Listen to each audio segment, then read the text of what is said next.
Welcome to Hardheaded Podcast. We're excited that you've joined us as we have a conversation.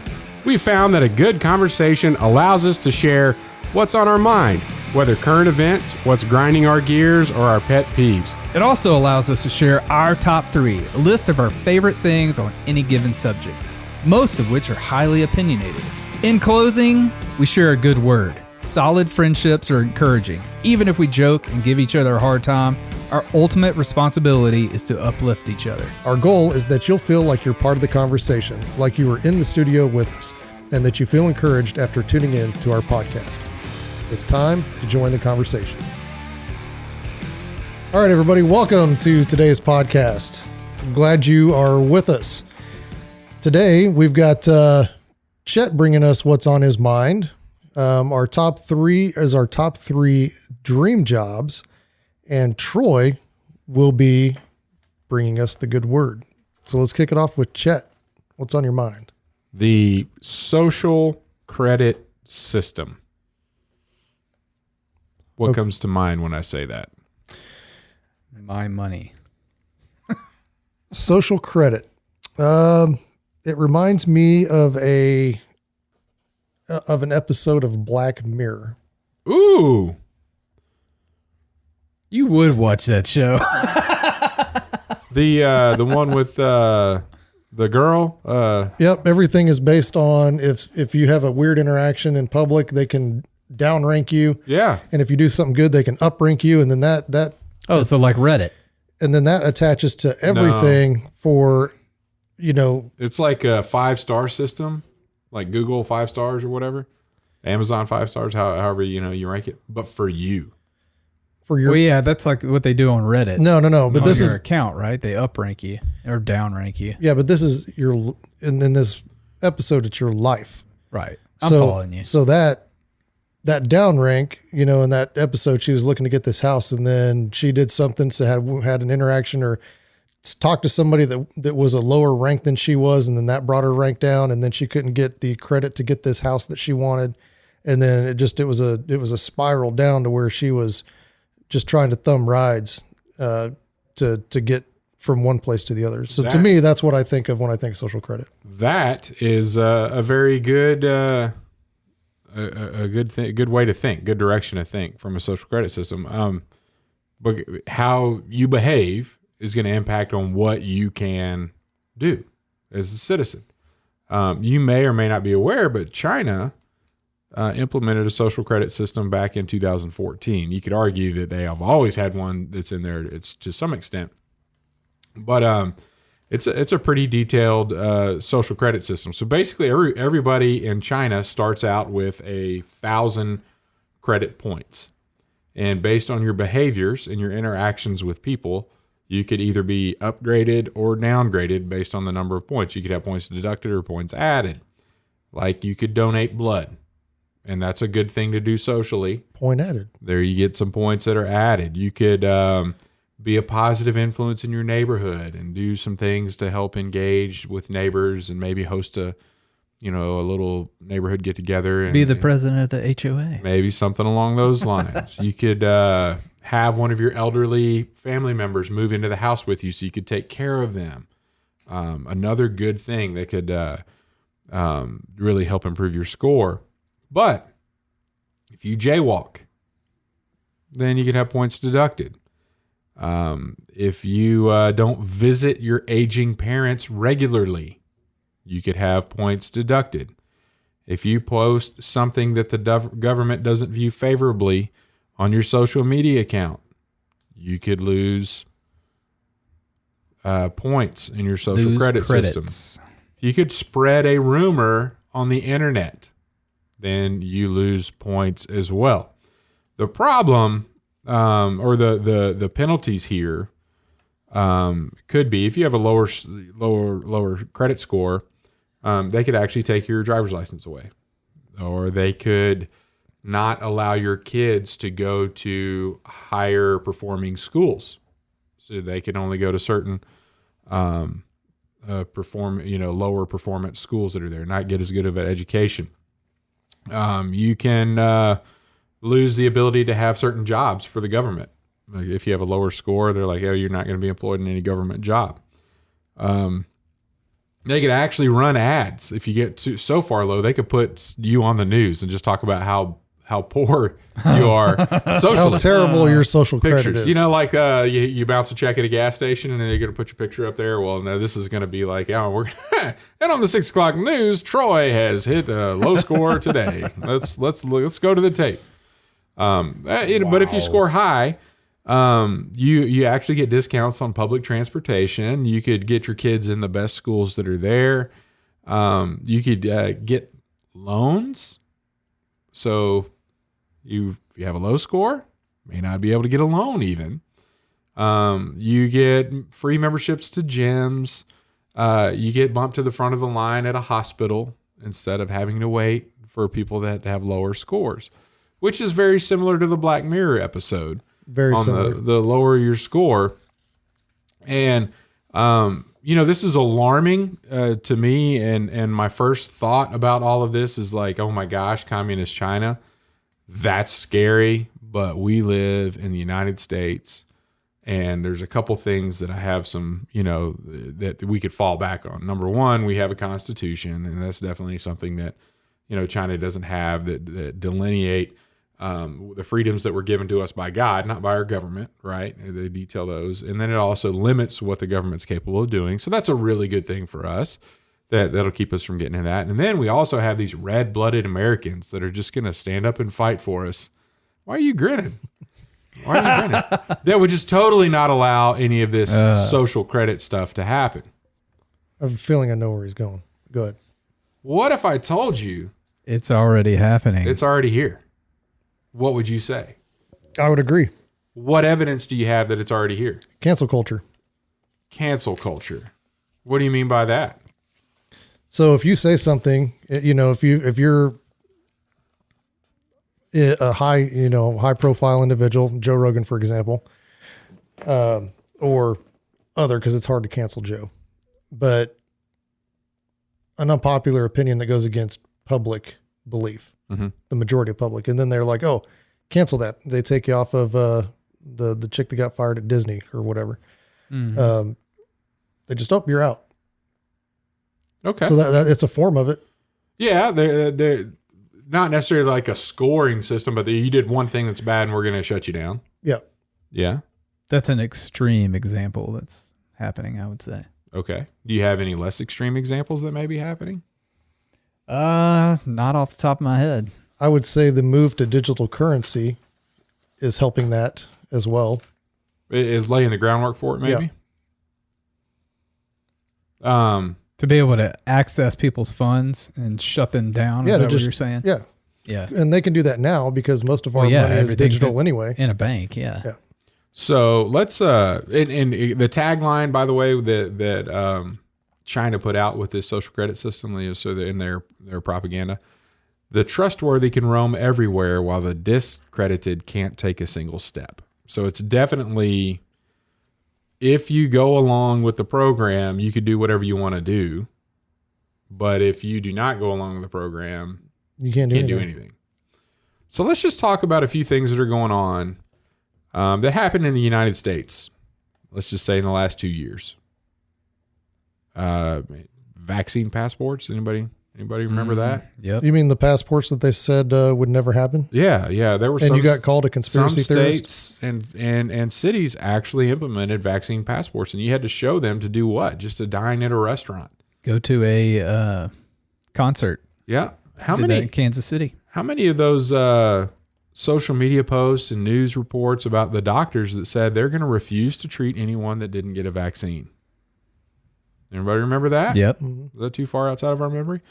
What about, there's an artist that I really, really, really like, still listen to his music, coming to Wichita, but this artist said, you can't come to my concert unless you show proof of vaccine. Like you can't even come to see me live unless you show your vaccine card. We had some colleges that Who was said, that? Jason Isbell. I don't know who that is.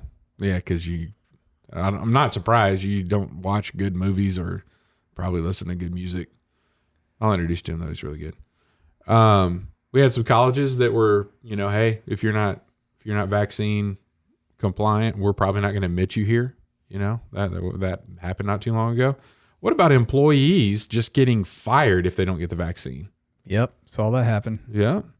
What about you trying to post something on social media and there's somebody in that social media company that said, you know what? You can't post that because we don't deem that to be true. Even though what you posted was actually true. Right. But we saw some of that happen as well. What about companies like PayPal saying, you know what? Matt is known to be fringe. You can't transact with that person in PayPal anymore. Would that happen here or has it already happened?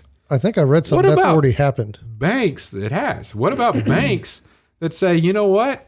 I know you want a small business loan to get your business started, but since you want to sell guns, we're not even going to allow you to get a loan from our bank.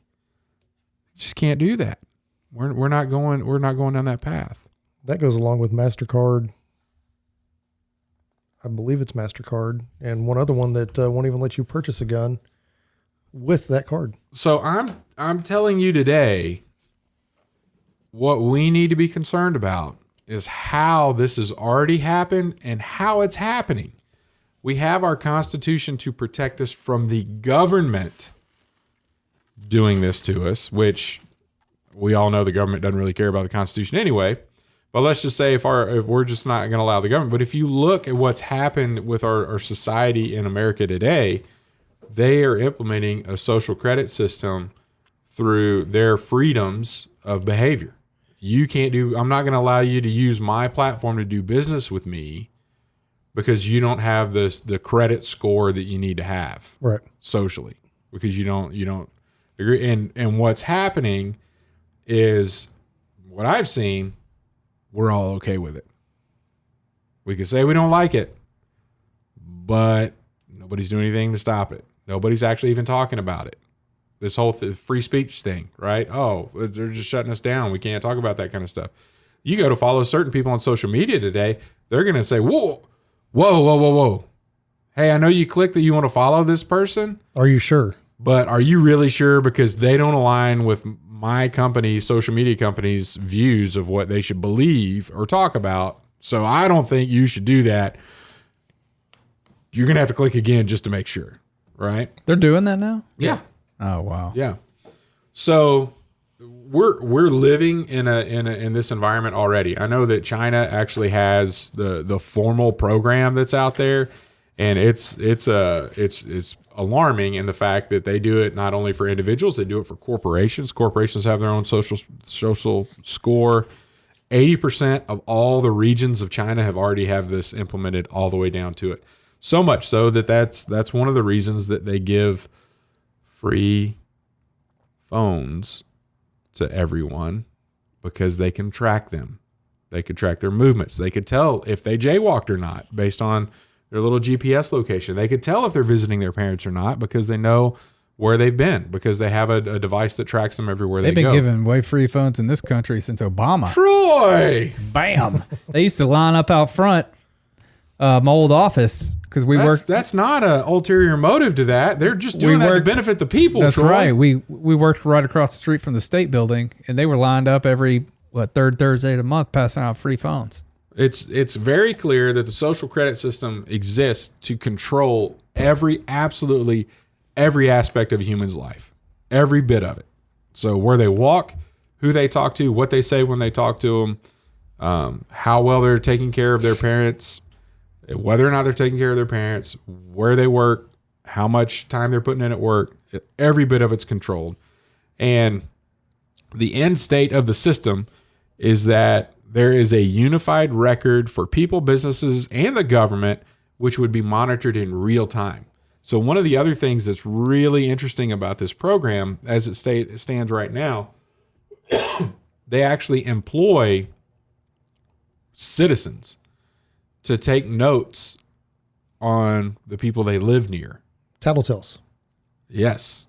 And to say, and they actually have a quota. They have to turn in so many violations. So you're talking about to in keep China their paycheck right now?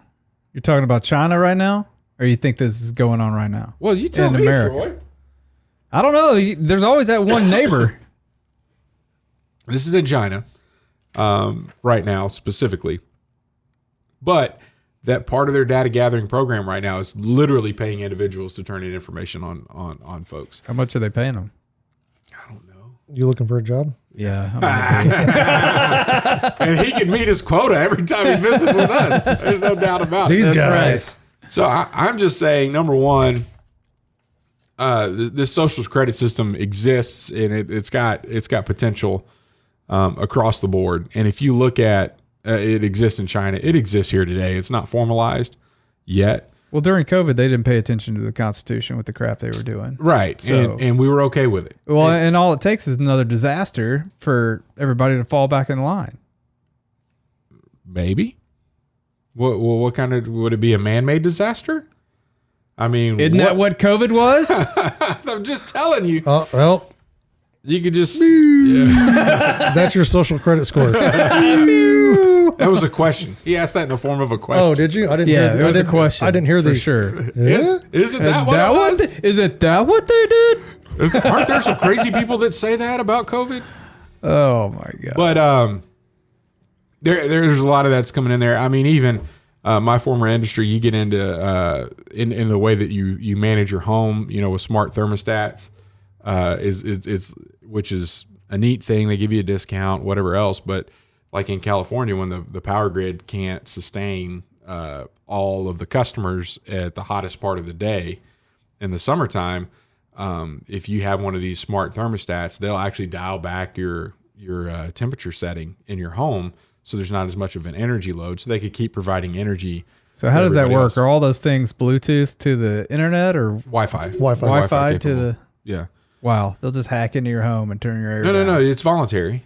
But you'll get a tax incentive if you, or a price break on your energy bill if you buy one of these thermostats, put it into your home. But Do you have one?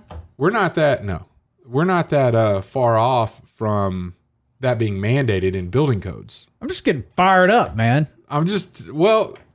If you just step back and look at the big picture, like what's going on with cryptocurrency, like just in the last few weeks, there's been legislation that our government is working on to control, like to say this can't be independent. We have to have Right. We have to control it. like the Federal Reserve, which is a non-government organization, has to be able to control this some way, because the biggest threat to what's going on is independently spending your money. So if we look at what happened with the truck driving protesters in Canada,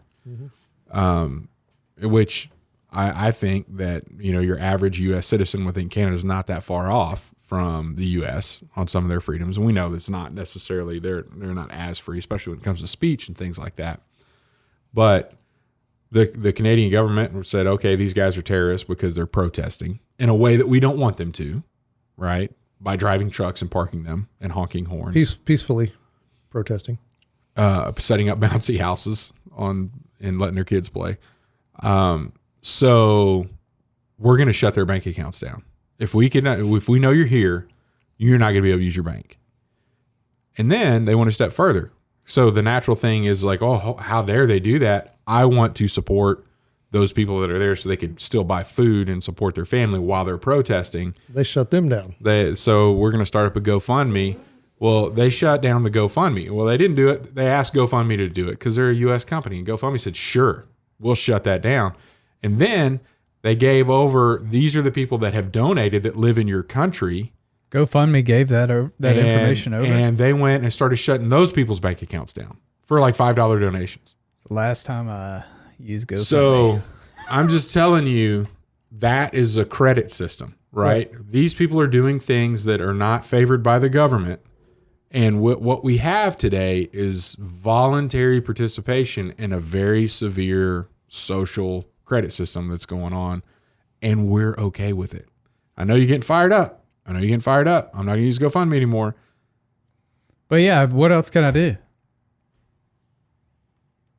That's the big question. Is everybody's like, well, I just want to go. I got 5 kids at home. Who cares about this? And that's exactly what the powers that be That's what know is happening. Yeah. And the people that know better, they just want to be left alone and go do their thing. But where we are already, we're never going to be. Our kids are not going to be left alone. Right. You're going to pay taxes on your trailer. We talked about that last week. And if you don't, we're going to come and get everything you've got. My social credit. Yeah. No, but I mean, we're going to seize we're going to shut down your bank account until you do what you want us to do. Well, we're just going to take your money. But that's why cash is a bad thing. And if you look at one of the main reasons you don't want to just have wads and wads of cash is because it's not protected against what? Theft. Inflation. Right? I take $100 out a month and a half, 2 months ago, and I could fill up my gas tank twice. I have that same $100 2 months from now. I can't fill up my truck once. So that cash that I had, it wasn't invested in something that's gaining appreciation, is less valuable now. So why do I don't want to have a whole bunch of cash. I'm going to want to put that into something.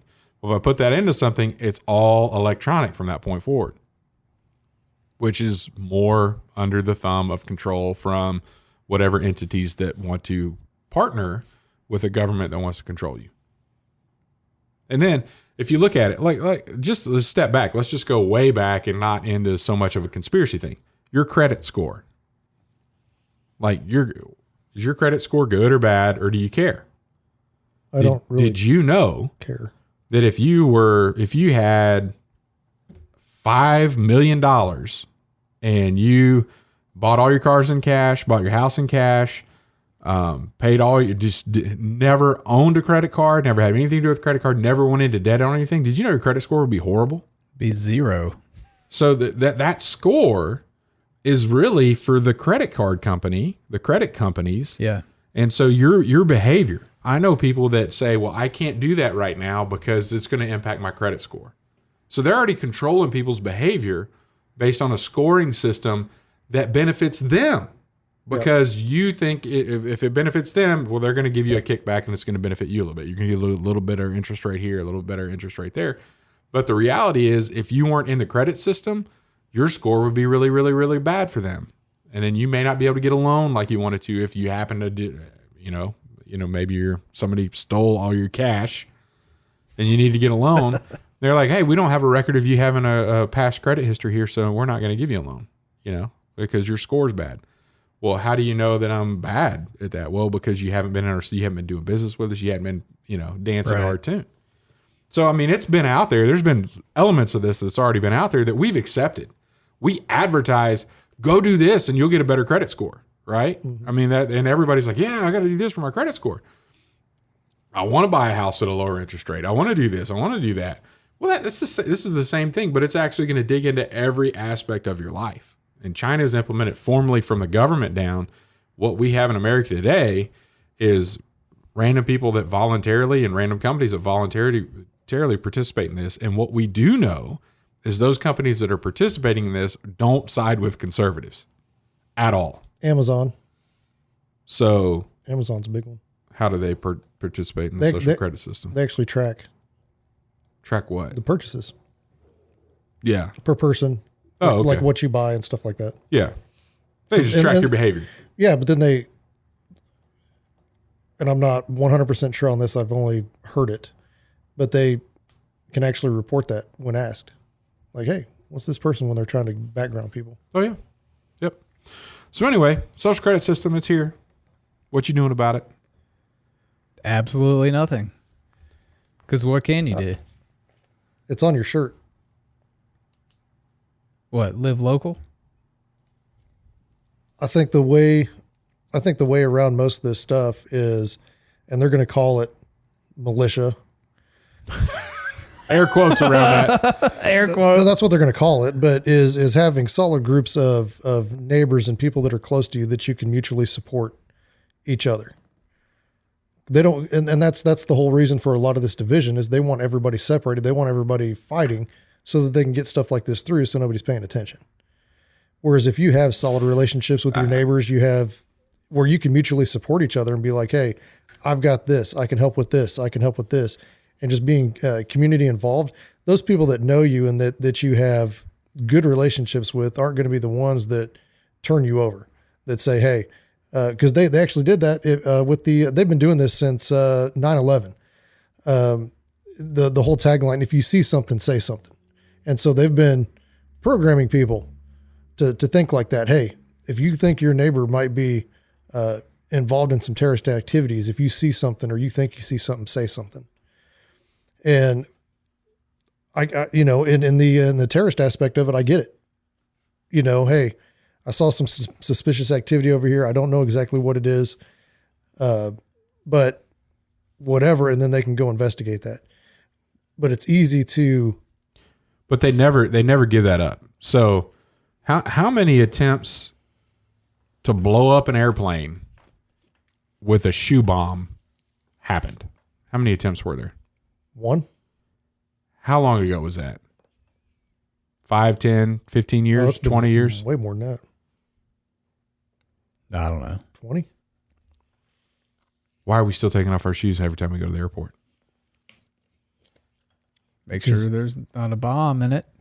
But I mean, I guess. But they didn't stop that one. I'm just saying they never give anything back. That was the reason for the fluids, why you couldn't have more than 3 ounces of fluid. That was the change for that one. But here's the overall, and I'm going to disagree with something you say. I agree with community, and you be small, like you ought to know the people around you, and that's where your community ought to be, right? And they can protect against that. But the willful, joyful participation into what we saw implemented in the last 2 years tells me that we're not stopping this.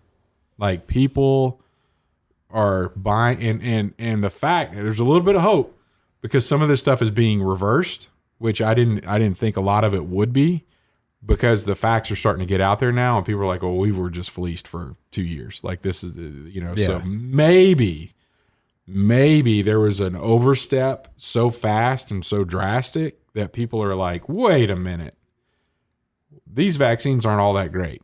Why should I have to get 4 now?" Which, by the way, 4 boosters, if you want it to be effective. But I mean, effective in quotes. Air quotes. Yeah, effective. We're laughing at it, but at the same time, there were people that knew that this vaccine wasn't going to prevent the spread of anything, but they still required you to go get it, and then you had to have documentation, and you had to show that documentation to buy a hamburger in New York City. Like, and everybody's like, you know what? It really stinks, but I really want a hamburger. I gotta get one. But and that's how I think you reverse at least some of this stuff. Is if kind of like me, I wanted to go to France and go to Bellawood and do the whole Marine Corps Bellawood type tour. Well, can't go because they require you to be vaccinated. And I was like, I'm not doing that. New Zealand, same way. I've got a red stag hunt there that I was supposed to go on in 2019.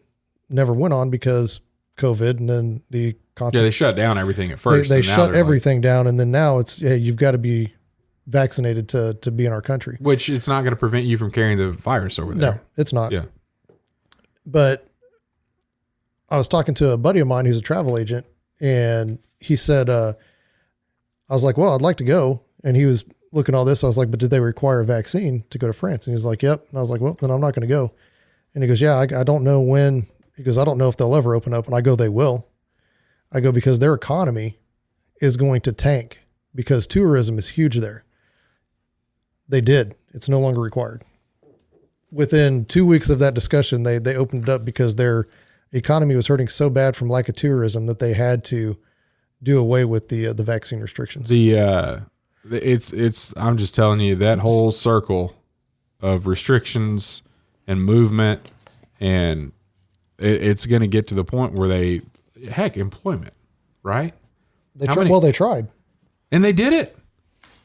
They did it, and now what are they saying? We don't have enough nurses. We don't have enough staff. But they're claiming they fired them all, right? But they're going to pull it back. But how many of the employees? There's only several hundred people in the entire Air Force that didn't get vaccinated, right? I mean, so it's not like, oh, that was a failure on their part. They pulled it back. Well, actually, they got 97% participation in that. Yep. So I would say, well, and there's going to be a lot of people that groan at the word because it's kind of become cliche, but it's sheep. People that are too afraid to act on their own judgment. But a lot of that, and I think the problem that we're dealing with, and we're going to have to wrap this up because we talk about it all episode for hours, but we could say screw the man, right? Like the government can't do that, blah blah blah blah. But if you have like John Doe doctor saying you can't be my patient anymore, right. But that's how they're getting around it, is these big corporations that are tied in with government. The government's saying, hey, do this, do this, do this. And I'm sure that there's kickbacks. But you have specifically small individuals that are signing up to this and executing it. You had like the whole vaccine passport thing at a restaurant. It was the waiter or the waitress that actually you had to show your passport to. It wasn't a big corporation. Right.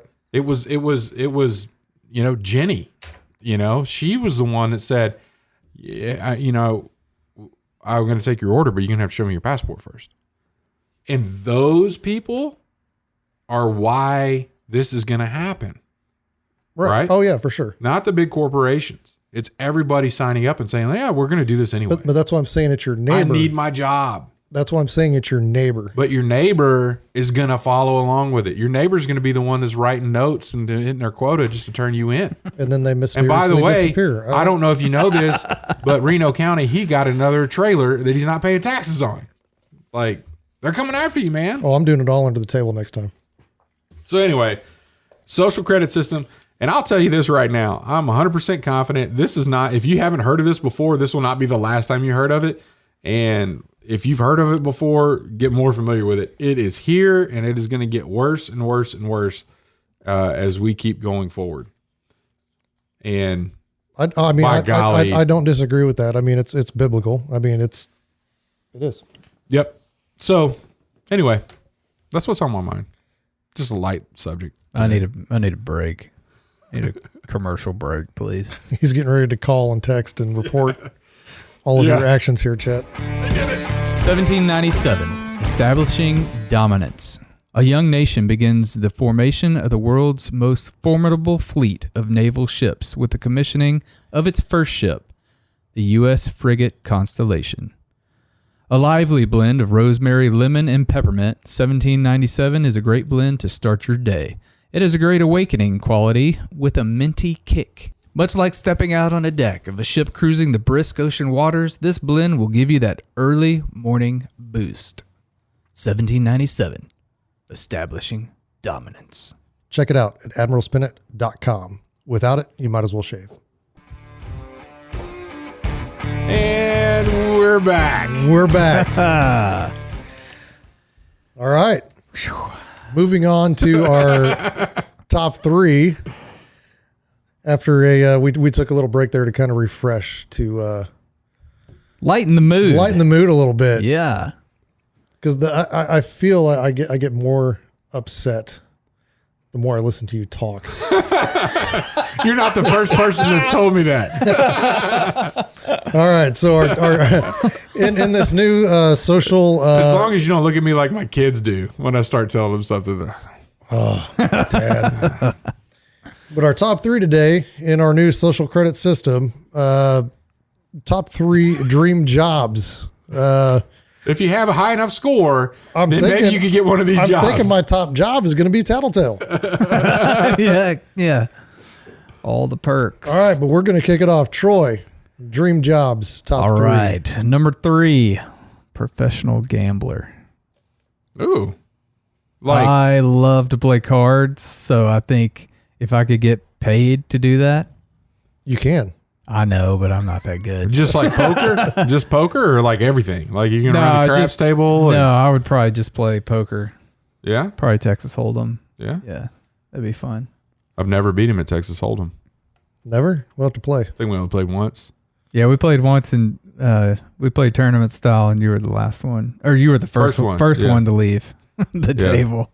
When everybody brought coolers, like I don't know, it wasn't that late when we started. But yeah, around 8. I was pretty certain that this thing was not ending anytime soon. And They usually last about 3 hours. I was like, let's risk it. In and out. And it was a bad hand to risk it on. And see you guys later. Yep. I think I'd have to go with roulette. If I was a professional gambler. You're just a professional picker. I mean, you're just as effective as like one of those chickens pooping on the card. Hey, You know what I'm talking about? yeah, I'm pretty good at it. He likes that one. All right. That's an okay one. All right, number 2, bass fisherman. Ooh. Tournament bass fisherman. I would love that. I don't know, man. Be out on the lake all day, See, catching big That's old a lot of fish. stress. That's a lot of stress. it's a lot of stress. And then when you take something like that becomes a job, it no longer becomes an enjoyable hobby. But these are dream jobs. Like in the dream, That would turn You would into be good at I'm it. freaking awesome at it, and I'm the number one. Okay, I got you. All right. I'll Yeah. never forget the down there fishing Lake Fork is the best fishing day I've ever had, bass fishing. And we were on them. That was the good day I caught my 10-pound bass. And the day before that, I hooked in one bigger than that, and he got off right at the boat. We were just on the spot. Matt just gave it Yeah. a look. Right. We were just we were on the spot, and we were fishing live bait. I mean, it was what we do. And it was they had the big Texas Bass Classic. So the top 50 bass fishermen across three bass circuits were there. And this dude hit this cove that we were in. He had the cameraman in his boat, all this stuff. And where we're tied up. Like, so he was trying to determine if he could squeeze in between the bank from where we were, or if he had to go all the way around us. And there was plenty of room to go between the bank. And we weren't even fishing in that direction. Like, we were fishing out towards the middle. And so he decided to kind of come in there, and he's just eyeballing us. And then 45 minutes of fishing near us, within earshot of everything that we're saying and looking at what we're doing. We probably catch, 6 or 7 bass, all over 5 pounds. He hadn't caught a single one of them. And that dude wanted to murder us because we're just these, Joe Blows, tied up to a stump, fishing with live bait, and he's over here trying to win. And I think the pot there is like over $100,000. Oh wow. And we're catching all these fish, and he's not. Of course, he has to fish artificial and whatever else. I don't know if he knew why we were tied up where we were, but there's a specific underwater feature that we were fishing, and he's pounding the banks, which weren't where the bass were. But he did not enjoy bass fishing that day. I can tell you that, because he was watching us catching them and we weren't. But that'd be fun. Nice. Yeah, it's early. You got to get up early for that. All right, number 1. Independently wealthy. Just inherit the money. Manage my independent wealth. Be my own financial advisor and manage my independent Be your own boss. wealth. Yep. No, you're your own boss right now. Yeah, but I'm not independently wealthy. All right. Yeah. That's it. 1, 2, 3. Boom. I'll go. Number 3. Professional sleeper. You guys are awesome. Get paid to sleep. And it is an actual job Really? that I might go do. What Literally. do they do, run tests on people Yeah, sleeping so or something? the companies that put out the mattresses and stuff like that, they will pay you. They'll give you the mattress and pay you to sleep. And then there are different sleep studies where the scientists or whatever will run a study, and they'll pay you to sleep for days. Days? Yeah, What do yeah. they give you to do Nothing. that? Nothing. They're just like, here, do this, and they do different room temperatures and different conditions and find out like what's optimal for you as you sleep, and then they compile all these numbers and run the data and stuff like that, so they can obviously put that into marketing for the Matt, you're looking really refreshed. Yeah, I had a long day at work. slept for 18 hours. But it's an actual job, and there's one that it's like a 70-day study, and I think they pay you like $18,000 for the 70 days, something like that. So Sign me up. I mean, it's not huge, but I mean, you're not spending any money, you're sleeping. Yeah. Perfect. But that would be dream job number 3, just sleep. Number 2, professional soccer player. in Europe, because those dudes make way more money than any NFL player currently playing the game. Yeah. I can't remember. It might be Messi, who is the highest paid at him or the Ronaldo, the other one. But those two are like, you're surprised I know their names. Huge. No. Oh, okay. Like they make all these contracts, like the ones that Mahomes just signed, look like chicken feed. I mean, hundreds and hundreds. I mean, close to, I think one of them is close to like $1 billion just on his soccer stuff. Wow. Which is crazy. A lot of money in European soccer. Plus the fans are absolutely crazy. I wouldn't want to play in Brazil because those guys get shot if they, Wow. I can't remember if it was Brazil or Colombia, but one of those countries, one of the goalies, I think, screwed up, and it was an easy miss and lost him a game, and then they shot him when he got off the bus. So I don't want to play in a place like that. But the Europeans do take soccer very seriously as well. I mean, they'll get in a bar fight and, beat you up. Number 1, retired. That's it. That's a bit like being independently wealthy. Yeah. Yep. And I am retired. I've chosen to go back to work, but at a whim, I could just go back to being retired and be completely fine, which is always number 1. I love it. All right. Until the government folds and social credit, and then they go, oh nope, you don't get your entitlements anymore because your number went. We're taking your retirement. We're taking your caregiver stipend. We're taking everything. All right. You ready? Yep. Kick it off. Fighter pilot, number 3. I like that. That was my dream job as a kid. Might as well be my dream job now too. Top Gun inspire that, or just? I mean, I was an Air Force brat. Yeah. So I was always around. So it definitely wasn't Top Gun because that's Navy. Yeah. Oh, that's right. Thank you for clarifying that. You're welcome. And the funny thing about it, I don't know why. Man, I don't know if I've ever told people this. Yeah, I cried when my mom made me go see Top Gun. I was 10. Nobody's going to make you go see the sequel. It's okay. Yeah. But no, I was like, I don't want to go. But she's like, you love fighter jets. It's the, Oh, I thought you cried when Maverick.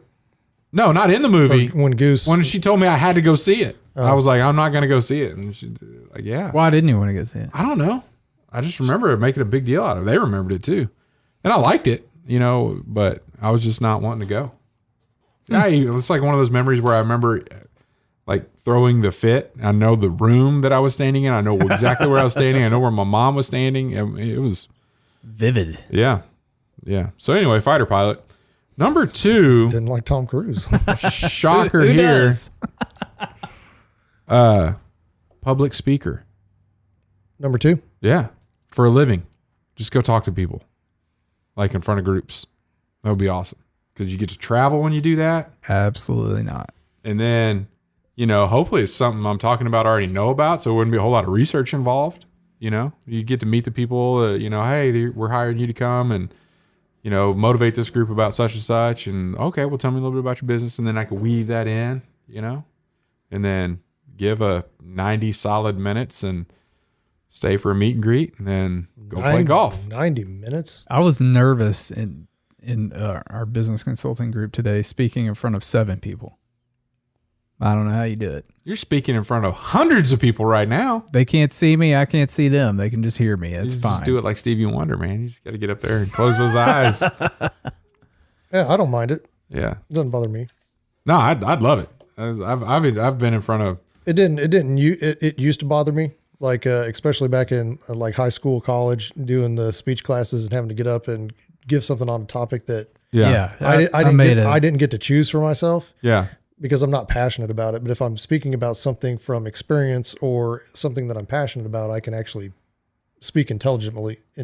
Intelligently. Yeah, you can't say it, but you I can can't speak say it, but I can speak intelligently about it. Well, I did give a speech on video, the power of video, Yeah. a couple of weeks ago in front of about 30 something people. Yeah. I was nervous, but I got through it.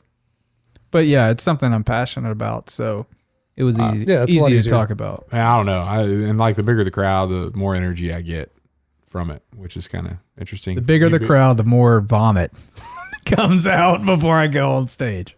No, I really enjoy it. It's been fun.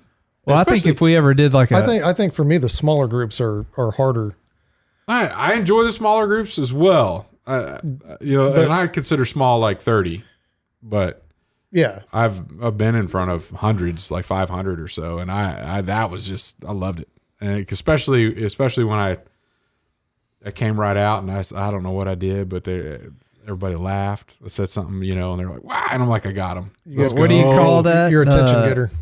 I can't remember, but I was like, "Man, got them. We're right here. Yeah. We're going." That's the Office episode when he's trying to sell the paper to get people to sign up to buy their paper, and he comes out and Kevin comes in, he's slapping hands, he's waiting for the music to kick on, and he's getting charged up in the back. Oh, that was go watch that. The other cool thing about it would be an endless supply of AA batteries.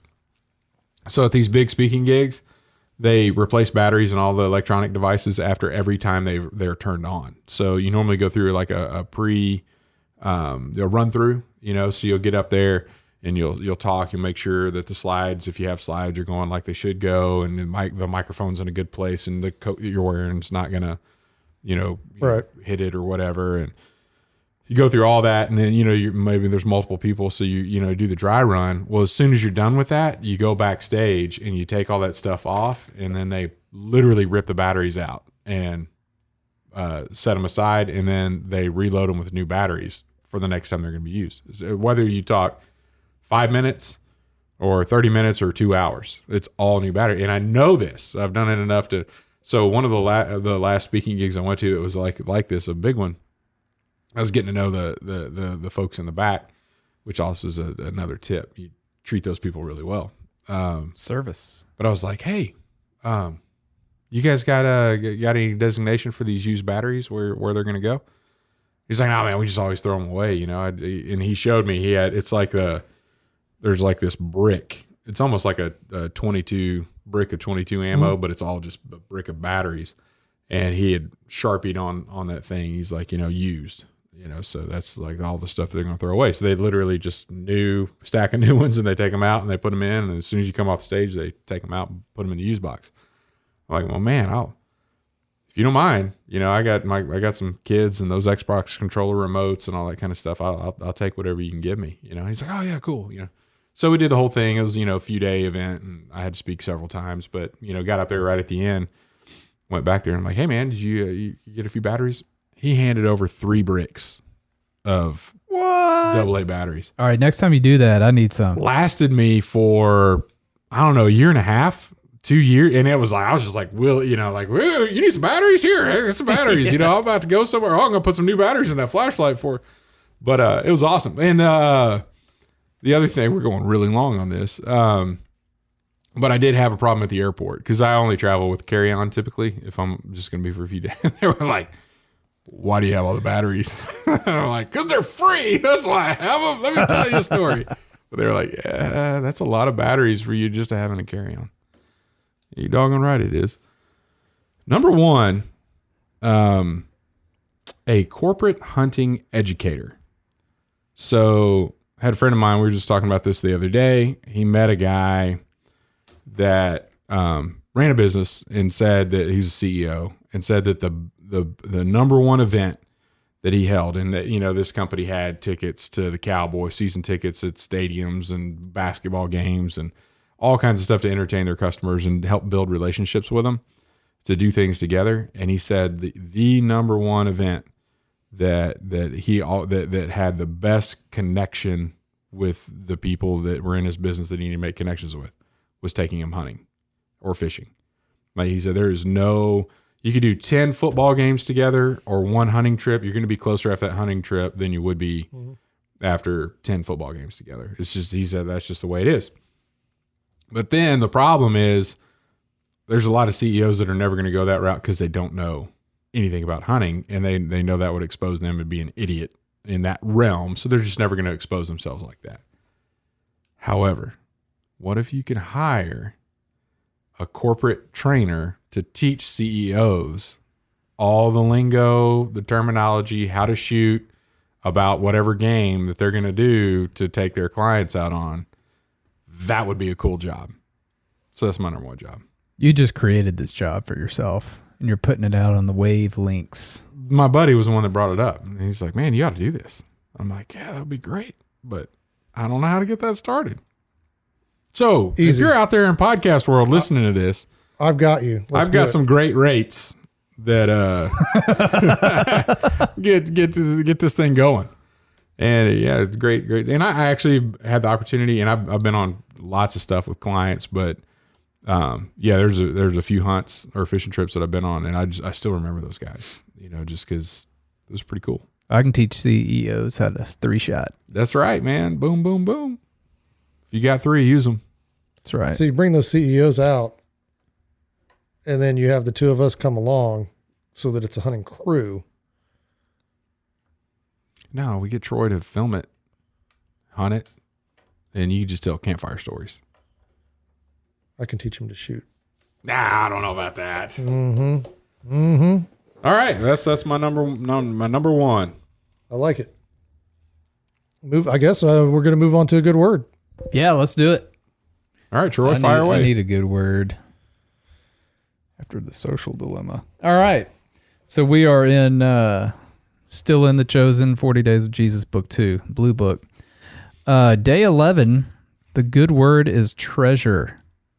And this is kind of some good hope after all that negativity we were talking about earlier, all that anger and sadness that got built up in my heart. So the verse is Matthew 6:20 through 21. Do not lay up for yourselves treasures on earth where moth and rust destroy and where thieves break in and steal, but lay up for yourselves treasures in heaven, whether neither moth nor rust destroys and where thieves do not break in and steal. For where your treasure is, there your heart will be also. And so they talk about how, money is a good thing. And money can make life easier. And, sometimes we can strive too hard to get a lot of money. And I think I shared a couple weeks past, there's a time where I had a short amount of money, like almost no money. Yeah. Was worried about, putting food on the table. And that drove me to hope in Christ and just to pray more and stuff. And this is talking about, money is kind of the treasure that we see on earth, like the thing to attain, right? To make life easier. But here, Jesus is saying, lay up for yourselves treasure in heaven. And we really don't know what those treasures are going to be. Are they going to be material or are they going to be non-material? Is it, those things are, we're going to have to figure that out when we get there, right? Yeah, it's just unknown. But the key verse that they pointed out in here is, for where your treasure is, there your heart will be also. So whatever you put your heart in, that is where your treasure lies, right? Yeah. So, the sayings here are, show me your pocketbook and I'll show you what you like. Is your stomach driving your checkbook? Where's your money going? Right. That's where your heart is. So yeah, money is necessary to live and everything, and it's a tool to be used, but ultimately God provides everything that we have. Money, food, he provides everything. I like that too, because especially how that verse starts out, store up your treasure in heaven. So what are you doing now? And it's kind of a delayed gratification kind of thing, right? I'm going to put the effort in now, put the work in now, because I know something better is coming, and that could be better based on what I'm doing now, who I'm surrendering to now, I guess you could say, not necessarily working for. But I was listening to, it was just a clip. I don't even know who the guy was, but he was on Rogan's podcast.